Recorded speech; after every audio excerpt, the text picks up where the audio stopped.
तीळ आणि गूळ ह्याचे योग्य प्रमाण वापरून आज आपण तिळगुळाचे लाडू बनवणार आहोत.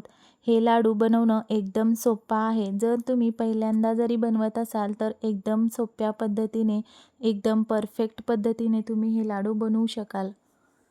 त्यासाठी एक कढई घ्यायची, त्यामध्ये 2 ग्लास मी इथे तीळ घेतलेले आहेत.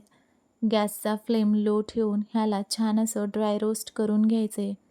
लक्षात असू द्या, गॅसचा फ्लेम लोच ठेवायचा आणि मस्त खमंग असे आपले तीळ आपण भाजून घ्यायचेत. मला इथे 5 ते 7 मिनिटे लागलेले आहेत. मग नंतर गॅस बंद करून आपल्याला आपले तीळ एका प्लेटमध्ये काढून घ्यायचेत अशा प्रकारे.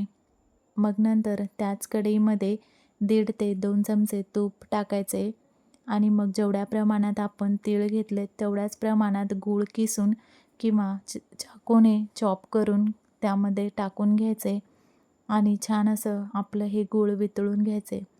ह्यामध्ये पाणी घालायची देखील आवश्यकता नाही आहे. तुम्ही असाच देखील पाक बनवू शकता. हे अशा पद्धतीने बनवलात तर लाडू खायला एकदम टेस्टी लागतात. त्याचबरोबर मी इथे 1 वाटी शेंगदाणे आणि 2 ते 3 चमचे तीळ घेतलेत. ह्याला जाडसर असं वाटून घ्यायचे. हे मिक्सचर लाडूमध्ये टाकल्यामुळे लाडूला आपल्या छान अशी बाइंडिंग येते. मग आपला पाक रेडी आहे का आपण चेक करून बघूयात.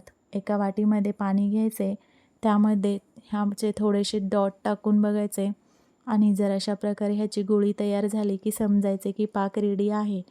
मग नंतर हे तीळ आपण त्यामध्ये टाकून घेऊया फटाफट आणि आपले तयार केलेले वाटण देखील त्यामध्ये टाकून फटाफट आपल्याला मिक्स करून घ्यायचे.